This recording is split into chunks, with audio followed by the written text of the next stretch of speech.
प्रश्नावली 12.3 का हम कुछ हिसाब पिछले वर्ग में बताए थे, पिछले क्लास में, और उसका जो है कुछ रेस्ट हिस्सा बचा हुआ था। आज कोशिश रहेगी कि उसको हम समाप्त कर दें, और उसी कड़ी में हम जानेंगे कि 11 नंबर प्रश्न हमको क्या कह रहा है और उसके हिसाब से हम उसको हल करेंगे। प्रश्न नंबर 11 है कि एक वर्गाकार रुमाल पर 9 वृत्ताकार डिजाइन बने हुए हैं। रुमाल सब देखा होगा जी, सब देखा रुमाल जी। और वह वर्गाकार है, कैसा है? वर्गाकार है, ABCD। और इस रुमाल पर डिजाइन बना हुआ है। क्या बना हुआ है? डिजाइन बना हुआ है, ठीक। और 9 डिजाइन है। कितने डिजाइन है? 9। और 9 डिजाइन क्या है? वृत्ताकार है, ये वृत्त के आकार का है। इसमें दिया है कि एक वृत्त का आर 7 cm है। ये वृत्त है और यहाँ का, यहाँ से यहाँ तक का आर क्या है? 7 cm है। और क्या है? 7 cm। केंद्र है यही से हुआ, मैंने यहाँ से यहाँ क्या है? 7। तो एक वृत्त का व्यास क्या हो जाएगा? 14। क्या हो जाएगा? 14। तो इस वृत्त का व्यास यहाँ से यहाँ, फिर यहाँ से यहाँ, फिर यहाँ से यहाँ, और कुल 3 वृत्त हैं। कुल 3 वृत्त हैं। तो क्या वो तीनों वृत्त का अगर मान निकल जाएगा, तीनों वृत्त के व्यास अगर एक साथ ज्वाइन करके निकल जाए तो क्या हो जाएगा? इस वर्ग के लिए भुजा हो जाएगा। वर्ग के लिए नहीं हो जाएगा। तो हम ध्यान देते हैं कैसे निकलेगा। वर्ग की भुजा और 3 गुने एक वृत्त का व्यास। एक वृत्त का व्यास है, चूंकि तीनों वृत्त समान है, तीनों वृत्त समान है, तो एक वृत्त का व्यास गुने 3 कर देंगे, अपने वर्ग का भुजा ज्ञात हो जाएगा, ठीक है। तो 3 और एक वृत्त का व्यास कितना है? 14। 2 गुने 7 यानी 14 cm। कितना है? 14 cm। तो 14 या 42, क्या हो गया? 42 cm क्या हुआ? वर्ग का भुजा। क्या हुआ? वर्ग का भुजा हो गया। तो अब तो सिंपली हम निकाल लेंगे रुमाल के शेष भाग का क्षेत्रफल। क्या होगा? वर्ग ABCD का क्षेत्रफल या रुमाल का क्षेत्रफल, या रुमाल का क्षेत्रफल घटाओ 9 गुने वृत्ताकार डिजाइन का क्षेत्रफल। 9 से गुना इसलिए करेंगे क्योंकि जो डिजाइन है उसकी संख्या कितना है? 9। कितना है? 9। तो A² माइनस 9 गुने वृत्ताकार डिजाइन है, इसलिए क्या होगा? Pier square. A² 42 का स्क्वायर और माइनस 9 गुने 22/7 और 7 गुने 7, 7 कैंसिल जी। तो 22 को 22 से गुना करें तो क्या होगा? 1764। कितना होगा? 1764। और 9 गुने 22 गुने 7 करेंगे तो 1386 आएगा। कितना आएगा? 1386। तो इस तरह से हमें आंसर प्राप्त होगा क्या? 378 cm स्क्वायर जो है वो रुमाल के शेष भाग का क्षेत्रफल है, जहाँ पे डिजाइन नहीं बना हुआ, जहाँ पे डिजाइन नहीं बनाया। कंसेप्ट क्लियर है जी? क्या जी सर। अब इसका अगला प्रश्न है, इसमें 12 नंबर क्वेश्चन की आकृति 12.30 में OACB केंद्र O और त्रिज्या 305 वाले एक वृत्ताकार चतुर्थांश है। यदि OD बराबर 2 cm है तो निम्नलिखित का क्षेत्रफल ज्ञात कीजिए। ध्यान देना, ये एक चतुर्थांश है। ये क्या है? चतुर्थांश। OACB क्या है? चतुर्थांश है और इसकी त्रिज्या है 3.5। त्रिज्या है 3.5। तो 3.5 को हम 7/2 भी लिख सकते हैं। 3.5 को 7/2 भी हम लिख सकते हैं ना। और OD 2 cm है। अब ध्यान देना कि हमको ये रंगल का हिस्सा है, इसी का हमें क्षेत्रफल ज्ञात करना है।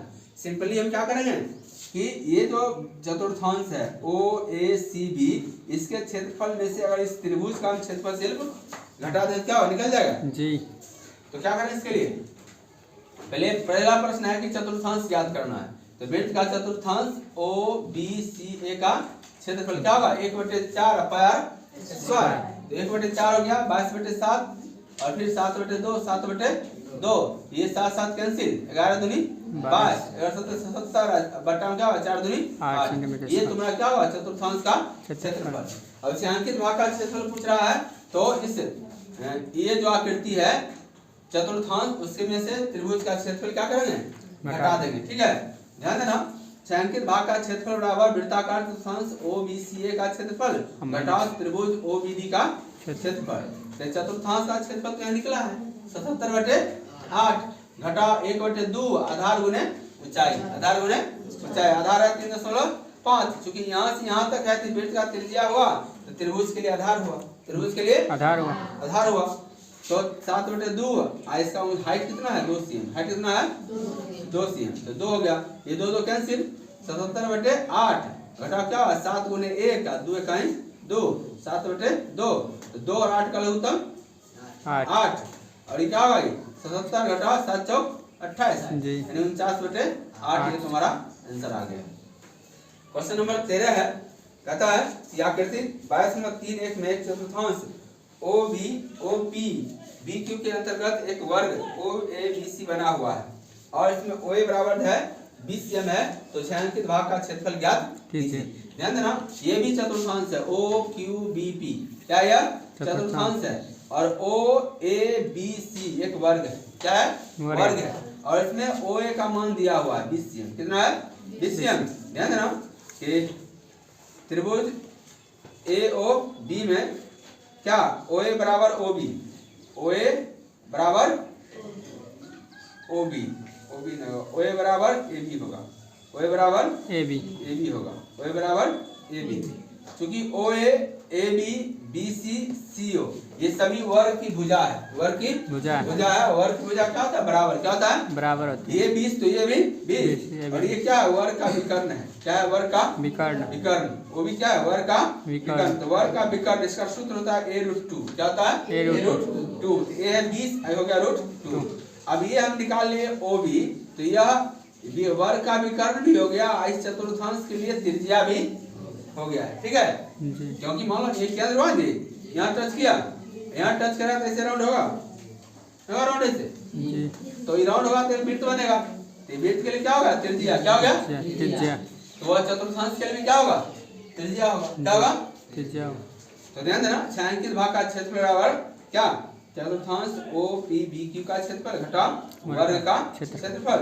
ध्यान देना 1/4 pi square minus a square 1/4 और पाई का वैल्यू पता है 3.114 लेने के लिए, यानी 3.14 लेने के लिए और r यहाँ क्या हम निकाले 20√2, क्या निकाले 20√2 का स्क्वायर होगा और माइनस में क्या होगा 20 का स्क्वायर, क्योंकि वर्ग का भुजा कितना है 20 है, कितना है 20 है। तो हम देखते हैं यहाँ पर 3.4 इसको 10 हटाते नीचे में 100, ये शून्य कट गया, 2 एकम 2 4 दूनी 2 दूनी 4 157 दूनी क्या होगा 314, ये 2 और ये 2 क्या हो गया कैंसिल, यहाँ क्या होता है 157 गुने 2 ये 2 बचा √2 भी गुना हुआ क्या हुआ 2, क्या हुआ 2, तो 2 दूनी क्या हुआ 4 157 गुने 4, यहाँ क्या 20 भी संगत 400, क्या होगा 400, तो 157 को 4 से गुना करते हैं तो 628 होता है, कितना होता है 628 और 628 में से 400 माइनस होगा क्या होगा 228 cm स्क्वायर, ये तुम्हारा क्या है आंसर है, क्या है। अब हम आते हैं प्रश्न संख्या 14 पर, ये बहुत आसान है, ये जो प्रश्न है वह छायांकित भाग का क्षेत्रफल ज्ञात करने के लिए बहुत आसान है। इसमें कहता है कि OB दिया हुआ है कितना 21 कितना है 21 सेंटीमीटर और OC दिया हुआ है 7 cm, तो छायांकित भाग का क्षेत्रफल ज्ञात कीजिए। तो सिंपली है छायांकित भाग का क्षेत्रफल क्या होगा बड़े त्रिज्यखंड का क्षेत्रफल घटा छोटे त्रिज्यखंड का क्षेत्रफल, तो क्या होगा θ/360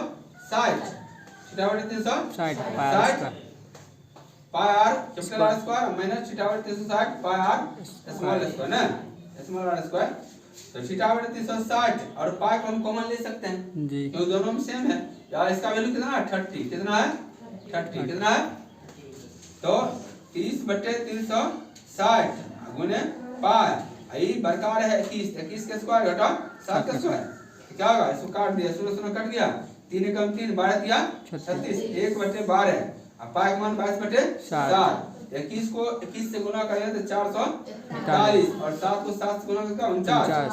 ध्यान देना 1/12 गुने 22/7 गुने इसको घटाने पे क्या 392, क्या है 392, अब इसको काट दिया गया है और हल करने पर हमें क्या प्राप्त हुआ 308/3 ये सेंटीमीटर। प्रश्न संख्या 15 है कि त्रिज्या ABC त्रिज्या 14 cm वाले एक वृत्त का चतुर्थांश है तथा BC को व्यास मानकर एक अर्धवृत्त खींचा गया है, तो छायांकित भाग का क्षेत्रफल ज्ञात कीजिए। ABC एक त्रिभुज है, क्या है त्रिभुज है और में AB बराबर AC जो है वह क्या है AB बराबर AC क्या है दोनों 14 cm है, क्या है यानी ये भी 14 और ये भी 14 cm है, तो BC को मान के वृत्त खींचा गया है, BC को मान के वृत्त खींचा गया है और इसमें जो छायांकित भाग है उसका कहता है क्षेत्रफल ज्ञात करने के लिए। ध्यान देना कि कौन एबीसी बराबर 90 डिग्री है, क्या है 90 डिग्री है, लिख देंगे 90 डिग्री, ठीक। और बीसी बराबर क्या होगा, बीसी, बीसी हम निकालेंगे तो व्यास आ जाएगा, क्या आएगा, व्यास आएगा जी। ये बीसी क्या है, इस अर्धवृत्त का व्यास है, क्या है, व्यास है। तो बीसी निकालना, और त्रिभुज के लिए कर्ण है, त्रिभुज के लिए कर्ण है, तो बीसी बराबर क्या होगा, AB का स्क्वायर प्लस AC का स्क्वायर, 14 का स्क्वायर प्लस 14 का स्क्वायर, क्या होगा 2 गुने 196, 196 वर्गमूल क्या होता है 14, तो 14√2 क्या हो गया इसका, BC हो गया, व्यास। तो अर्धवृत्त का R क्या होगा 1/2 BC, यानी क्या होगा 7√2, 7√2। अब ध्यान देना, जो छायांकित भाग है उसका क्षेत्रफल हम ज्ञात करते हैं। छायांकित भाग का क्षेत्रफल बराबर क्या होगा, अर्धवृत्त का क्षेत्रफल और घटा तिर्यकखंड के का क्षेत्रफल और माइनस त्रिभुज का क्षेत्रफल। यदि तिर्यकखंड जो यहाँ से यहाँ तक निकलेगा, इसमें से भी इसका क्षेत्रफल क्या करेंगे, त्रिभुज का घटा देंगे, क्या करेंगे, घटा देंगे। ध्यान देना, तो अर्धवृत्त का क्षेत्रफल क्या होगा 1/2 पाई r square minus θ/360 pi r square minus 1/2 dh। ध्यान देना 1/2 22/7 7√2 गुने 7√2 माइनस 90/360 गुने 22/7, इसका क्या होगा 14 गुने 14, क्या होगा 14 गुने 14 माइनस क्या होगा माइनस 1/2 और क्या 14 गुने 14। तो 2 11 दूनी 22, ये 7 7 कट गया, 11 7 77, 8√2 गुने √2 क्या होगा 2, यानी 11 दूनी 22 गुने 7, 22 गुने 7 154, और यहाँ फिर कट गया 90 कम 90 और 90 चौक 360, 2 दूनी 4, 11 दूनी 22, और ये कट जाएगा 7 दूना 14, 7 दूना 7 से कटेगा, क्या होगा 7 2 7 14, 4 2 दूनी 4, 11 दूनी 22, 7 दूनी 14, क्या होगा ये 14 गुना करें क्या होगा, हो जाएगा, हो गया, हो गया जी, चेक कर रहे थे 54, और फिर क्या भाई 7 दूनी 14, 7 98। ध्यान देना 22 को 107 से गुणा करें तो 154 होगा, क्या होगा 154, अब ब्रैकेट टूटेगा तो क्या होगा माइनस में 154 और प्लस में 98 जी, तो माइनस में ही प्लस में दोनों हट गया, क्या आंसर हो गया 98। इसका एक और क्वेश्चन है, उसको हम बताते हैं। साहब कहता है कि वर्ग की भुजा दिया हुआ है, तो जो डिजाइन बना हुआ है इस डिजाइन का क्षेत्रफल ज्ञात करें। तो वर्ग का भुजा है 8 cm, इसका क्षेत्रफल हो जाएगा 8a स्क्वायर यानी 8 का स्क्वायर 64 cm स्क्वायर। हम लिखेंगे डिजाइन भाग के 2 तिर्यकखंड के वैनिष्ठ है, डिजाइन भाग का क्षेत्रफल क्या होगा, तिर्यकखंड का क्षेत्रफल घटा वर्ग का क्षेत्रफल। तो 2 तिर्यकखंड है तो 2 गुने क्या पाई r स्क्वायर θ/360 माइनस 64, 2 पाई का मान का 22/7, r इसका 8 है तो 8 गुने 8, θ का मान है 90 और बट्टा में 7 गुने 360 घटा 364, तो क्या होगा 9 चौक 36 यानी 360, 4 दूनी 8, अब क्या होगा सब गुना कर दे तो 12 दूनी 44 और 8 दूनी 16, 44 गुने 2 गुने 8 घटे क्या होगा 7 घटा 64, इस सब को गुना करें क्या होगा 704/7, इसमें बटा में 1 हम दे सकते हैं, 7 1 का अंतर क्या होगा 7, 704 घटा 64 को 7 से गुना करेंगे, 64 को 7 से गुना करेंगे क्या होगा 448, क्या होगा 448, तो 704 में से 448 घटेगा तो क्या हो जाएगा 256/7, इस तरह से खत्म, निकल गया। और ये चैप्टर भी